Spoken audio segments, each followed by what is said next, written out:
Alhamdulillah, Alhamdulillahi Rabbil Alameen, wal aqibatu lil muttaqeen, was salatu was salamu ala ashrafil anbiya'i wal mursaleen, wa ala Muhammadin wa ala alihi wa ashabihi ajma'in ila yawmiddin. Amma ba'd, qala Allahu tabarak wa ta'ala fil Qur'an al-Majid wal Furqan al-Hamid, a'udhu billahi minash shaitanir rajim, bismillahir rahmanir rahim. Fankihu ma taba lakum minan nisa'i mathna wa thulatha wa ruba' fa in khiftum alla ta'dilu fawahidah. صدق الله العظيم وصدق رسوله الكريم. أما بعد قال الله تبارك وتعالى في القرآن المجيد والفرقان الحميد في شان حبيبه إن الله وملائكته يصلون على النبي يا أيها الذين آمنوا صلوا عليه وسلموا تسليما. Inshallah, today we'll be talking about nikah, marriage, virtues of nikah, what are the rulings of nikah, who can read nikah, and what are the conditions of nikah, inshallah azza wa jal. Rasulullah sallallahu alaihi wasallam, he says that one of the hadith is muttafaqun alay hadith, which is in Sahih Bukhari and in Sahih Muslim. The Prophet said, person marries a woman for one of four reasons. Person marries a woman for one of the four reasons. First reason, he marries her because of her wealth. Then Rasulullah sallallahu alaihi wasallam says that person marries a woman because of her status, because of a family name, because his family name is not very big, so that when he gets a family name from coming from woman, he'll be thinking, I've got a big family name now. Rasulullah said, Allah will decrease you in izzah then. Allah will decrease you in izzah if that's the only reason you're marrying a woman. And then third one, Rasulullah says, person marries a woman because of her beauty. And thus the fitna is going around in today's time. That's the only reason we marry a woman, that she is beautiful. That's all they see. They don't see her akhlaq. They don't see her that how has she got anything to do with Islam. She reads namaz. When the fasting month comes, is she going to fast? The way her chal chalan is, we don't see that. We only see she or he is very beautiful, either woman or male. They go and marry that person. Then Rasulullah sallallahu alaihi wasallam says, person marries a woman because of her religion, because of her deen. Then Rasulullah sallallahu alaihi wasallam says, choose deen to marry a woman, not other three. Not other three. Choose a woman who has got good religious akhlaq, manners, who you know she reads namaz, who you know she covers herself properly, who you know that her family, this side you can see family is very good when it comes to deen. It's not like Rasulullah said don't see beauty. It's not Rasulullah said don't see money or this and that. Yeah, you go for beautiful wife, but she has to be beautiful from inside too, not just the outer beauty. More important is inner beauty, not outer beauty. And remember, when you only go for outer beauty, and when you're going to talk to her and she's going to, let's say, shout at you, you won't even think about her that she's beautiful from outside. Because inner beauty makes person beautiful from outside. Because inner beauty, that counts. If from inside person is not beautiful, it looks horrible from outside, no matter how beautiful the person is. The way he talks to you, the way he interacts with people, the way he deals with people. So that's the very important thing. When you marry someone, make sure that she is very good in religion. Why? Because tomorrow your kids are going to come. Who's going to wake them up for namaz? You are at home or you are at work. Who's going to tell them to do asr namaz? Because all time maybe they're in school. Who's going to tell them to do asr namaz? Who's going to tell them to do maghrib namaz? You're working. Or if you're doing night shifts, who's going to tell them to do isha namaz? Who's going to teach them good manners? Most of the time mothers are with children. And you found a person who doesn't know anything about deen. Imagine what's going to happen to your children. This is where the generation and generation, they start leaving deen. Psychology says there are 5 kinds of intimacies. Intimacy is basically a bond. Your bond with another person, your closeness with other person. So there are 5 kinds of intimacies. One intimacy is emotional intimacy. You should be emotionally attached with your wife. One is intellectual intimacy. Talk to her. One is spiritual intimacy. Talk to her about, let's go Umrah next week. Or what do you think about deen? What do you think about namaz? Talk to her about your deen. And she will talk to you about deen. What do you think about this zikr? What do you think about this dua? Shall we not start making dua? This is called spiritual intimacy. And it's a very deep intimacy. One intimacy is that your physical intimacy. That's the only one we know. And what psychology says? Psychology says the outer beauty, your physical intimacy, it only stays for 18 months. So if you're going to look for a beautiful woman, after 18 months, after 1.5 years, she'll be just like any other woman to you. Just like any other. The woman you was running after, she's just like any other woman after 18 months. What's going to carry on your relationship? All the other intimacies. You're emotionally. Was you attached with your wife emotionally? Was you attached with your wife intellectually? You used to talk to her? You used to come home and talk to her? Or you just put the news on and you start watching news? And then your spiritual intimacy, your intellectual intimacy, and social intimacy as well. Social basically talk about her relatives. Go and meet her relatives. She should be meeting your relatives. This is called social intimacy. If all the other intimacy is not there, people go to 2 years, 3 years, 4 years, 5 years, relationship breaks. I was in Victoria Market, one of the man came to me, he said, I need advice. So what advice? He said, my mom and dad, they're 60 years old and they are always fighting. They're about to give divorce to each other. What shall I do? Give me taweez. That's the only thing we ask for, taweez. And I told him, I said, taweez is, what is taweez? Taweez is just like when you go to a doctor and he gives you medicine. And he gives you another thing with that. Stay away from these things. Parhez. You got cold, he's going to give you medicine, but after that he's going to say, stay away, going in cold, eating cold things. And you're taking medicines, but you are still doing all those things, what you should not be doing, and you go back to doctor and he says, oh, your medicine never worked. And he said, I gave you something else as well with medicine. Do you stay away from those things? If you say no, and he said, of course medicine is not going to work. Wazifa is not going to work. If you are not going to change yourself from inside. There is a problem going on in a house, husband and a wife, and husband is just ignoring that problem. Wife is not talking from 2 days, or husband is not talking for 2 days, and wife is running away from the situation, and husband is running away from the situation, sitting in his room and doing wazifa, ya Allah, ya Allah. It's not going to work. Go and talk to her, or she goes and talk to her husband. What is the problem? That makes you bond together. So may Allah subhanahu wa ta'ala protect all of us and give us that much sense how to sacrifice for each other. Now, importance of nikah. Rasulullah sallallahu alaihi wasallam says that a person who's able to support a wife, and children, and still he doesn't get married, he is not from amongst us. So marrying a woman is sunnah of Rasulullah sallallahu alaihi wasallam. Rasulullah, it is from my sunnah. Why are you running away from my sunnah? Because remember, if you're not going to do nikah, like nowadays, we wait for uni to finish. We wait for have a very good job. At least I should be earning at least 40k or something, 50k. Then I'm going to go marry. That's going to happen to 35 years old, 40 years old. When you get to that age. And before that, I don't know how many sins you have committed. So parents should support their children, make them get married when they are 19, 20 years old. Let them go college, let them go, chalo theek hai, not 20 years, but at least 22, 23, 24, when they get to the age, they should get married. Otherwise, you are opening, as soon as you close the door of nikah, what door you are opening? You're opening the door of adulteries. You're opening the door of zina.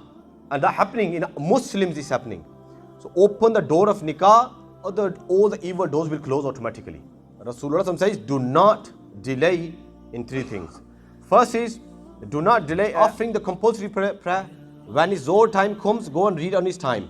Don't wait for Zohar time for 5 minutes, then I will read. Right? In extreme condition, of course, you can do that.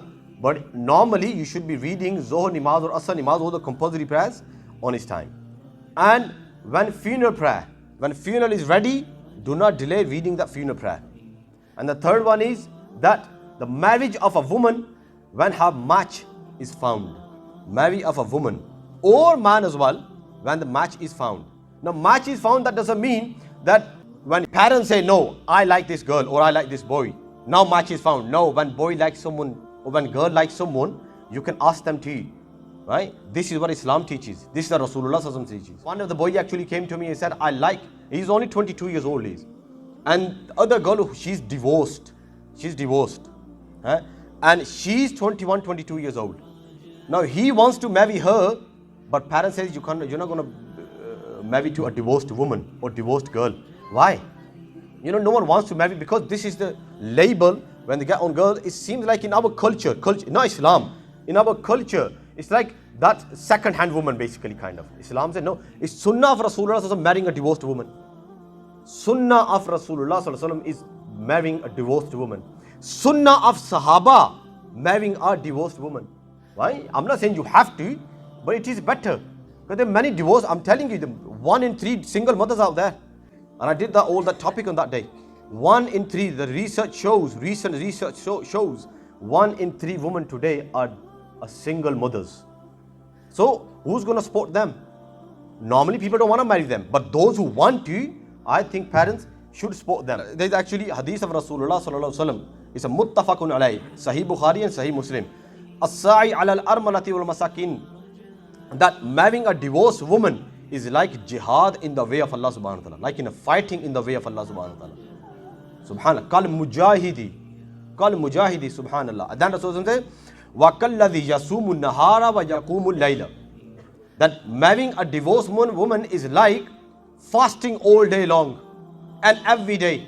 Wa yaqumu layla, and standing in tahajjud all night. This is how much rewards are there from Allah subhanahu wa ta'ala if someone marries a divorced woman and they support divorced woman. Subhanallah. Now what is the purpose of nikah? Why do we have to do nikah with the woman when we both can live together? No. Other relationship is haram. What makes between male and female, what makes it halal living them together, or any physical relationship makes it halal? That is nikah contract. When you do nikah, that contract makes the relationship halal between male and female. Any relationship, physical relationship, or sitting together or at home, it makes it halal. Otherwise you cannot even sit with a non-mahram female in a room on your own. Rasulullah says, otherwise the third between both of you is shaitan. He is definitely going to put something in your mind. 3 types of nikah. First is sunnah nikah, when you don't have urge towards opposite gender and you know you are not going to indulge in sinful activities, and you can support your wife, you can support children, you have that much earning, then doing that nikah is sunnah. Doing that nikah is sunnah. Second is farz nikah, when you know that you are going to indulge in haram activities. You are 20 years old, you are 22 years old, you are 25 years old, and you cannot control yourself. You're watching all those evil videos, and you know you're going to do something, and you can support a wife, and you can support children. It is farz upon you to marry now. Farz, why? Because you're about to indulge yourself in haram activities. To save yourself from haram activities, from evil activities, you go and marry. If your fathers can support you, you and your wife, and you are in uni at the moment, then they should be doing that. You know, when we say house, you have to have another shelter house for your wife. That doesn't mean a whole one house. No, one room, just one room. So you're living with your parents, that's fine. You can live with your parents as long as wife has got her own room, separate room, and that's it, that's fine. What is haram nikah? Nikah haram is when you are not earning much money, you don't have no house to live, and you cannot support your wife, your children. Basically, you're crying for money for yourself, there you're marrying someone and you're destroying someone's life. So it is haram for you to do nikah now. Even though you are desperate or you cannot control yourself, whatever it is, because you're going to ruin someone's life. And down the road, after 1 year, your children are going to come. How are you going to support your children then? You not enough money.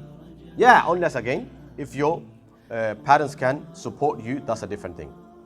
Now, another question is, can I see my future wife before marrying her?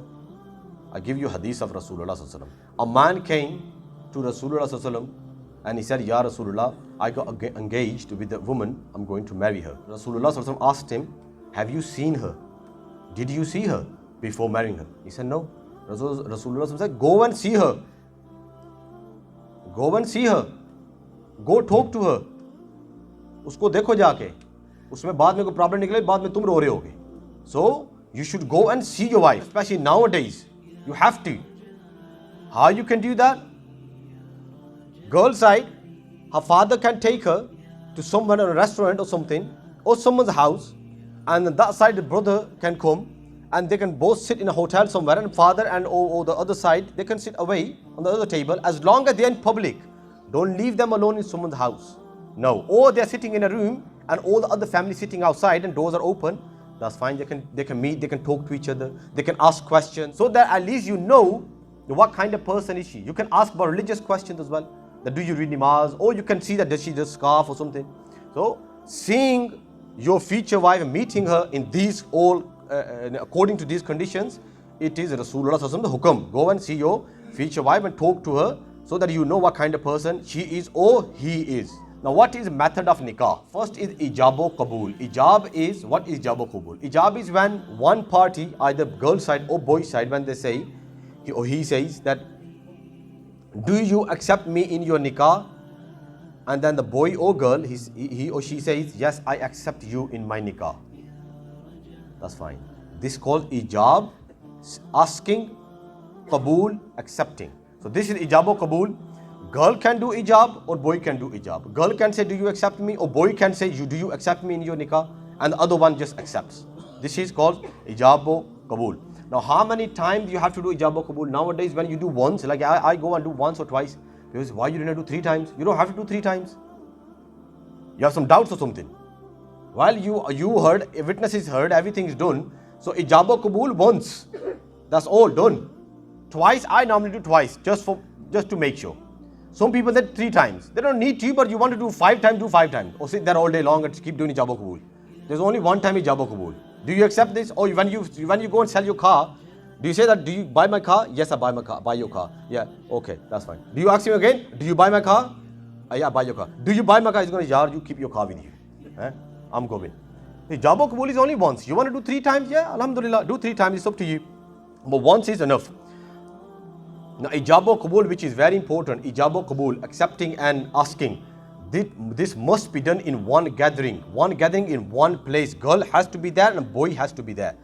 If girl is not there, then girl's wakil, whose behalf of her asking about the hand, he should be there if girl is not there. Normally, it happens in our culture that girl stays in one room and boy is at the stage.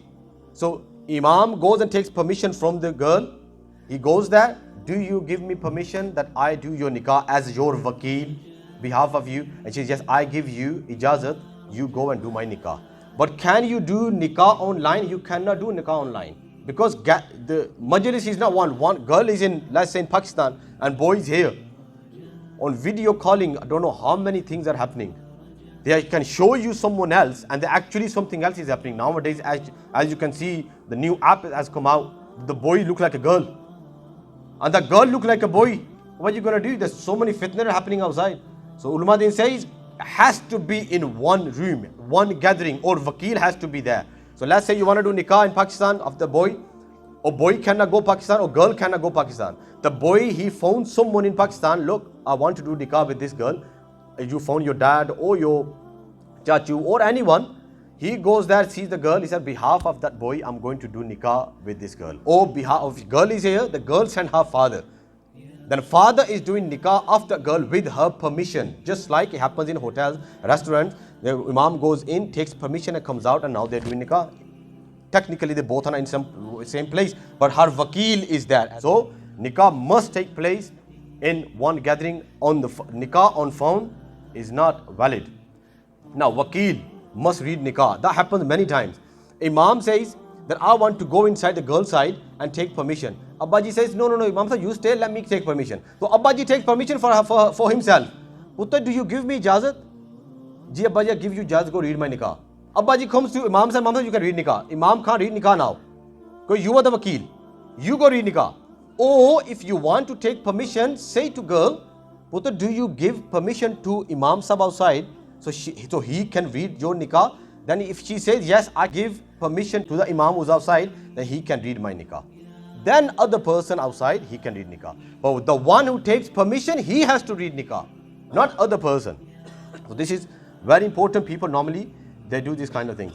Reading 6 kalme. Whenever I go for nikah, the first thing I heard from groom or the dulha sahab, imam sahab, do I have to read 6 kalme? I said, no, you don't have to read 6 kalme. Because I don't know. I said, I don't know too. I only know 1, 2nd and 3rd. I don't know where the 3rd, 4th, 5th and 6th kalma is. It wasn't now sunnah, it's now wajib, it's now farz. Now does imam has to read nikah or anyone can do that? Imam does not have to be there. Boy can ask girl or girl can ask boy and they both can do their nikah. One of the father phoned me and he said that I want to get my girl married to the boy, and I know they're going to do something. They will do something in future. But the girl side, boy side, they are not ready. So what shall I do? I don't want them to do anything haram. They are not leaving each other. And they are already staying in one of the rooms somewhere. What you can do is, you go with the 2 witnesses and just do the nikah. Just read Or ask boy, you don't have to go. Ask boy, do you accept me in nikah? And she says, yeah, I accept you in nikah. This is how much mahar. Nikah is done in front of two witnesses. That's it. At least they are doing halal. Because nowadays parents want their children to do haram, but marry to that girl who they want to. Marry to the boy who they want to. But before that, do whatever haram you want to do. They don't care about akhirah, they don't care about anything else. Now, witnesses of nikah, they have to be two witnesses. Male, adult Muslims. Male, adult Muslim witnesses. If not two male, then one male and two female. Again, Muslim and adults. They must be listening everything what's happening in nikah. Both are when you're taking permission and when you are this side. The girl has to say that loud that, do you accept me whenever I go there? I said, when I say to you, do you accept this nikah? Don't just say, or yes, no. Have to be with the past tense or present tense. Yes, I do. You have to say that loud so witnesses can hear you. You have to say that loud so witnesses can hear you. The both witnesses must be present when the permission is taken and when nikah is done on the stage. So witnesses should be there. And now mahr, you have to give mahr is 10 dirham. We were talking about, me and my class fellows, how much is the minimum mahr, and they calculated having 3.5 tola something chandi. This was 27 pound. But I would say normally people say 100 pound, 101 pound. That's fine. Whatever mahr you anything above 30-40 pounds, the mahr is good. And you have to give mahr. You have to give mahr. Now, conditions of nikah. There are some conditions of nikah. Conditions of nikah are that husband and wife have to be adult and sane if they are doing nikah of themselves. They have to be adult, they have to be sane if they are doing nikah of themselves. Ijaba kabul must be done in one gathering, the second condition. 2 Muslim adult males should be there, Muslim. And then bride and groom's permission must be taken. The permission is very important. Without permission, the nikah won't take place. So girl should not get married without her own permission. One of the girl in the time of Rasulullah, Khansa bint Khizam, she came to Rasulullah, she said, my father done my nikah with another man, but I was not, my permission was never taken. Rasulullah cancelled that nikah. فَرَدَّ النَّبِيُّ صَلَّى اللَّهُ عَلَيْهِ وَسَلَّمَ. He cancelled that nikah. He said that nikah is not nikah. Okay, so make sure girl's permission is taken and the boy's permission is taken before doing that nikah. Tafweez nikah. Can a woman give talaq to herself? Can woman give talaq to herself? Of course she can.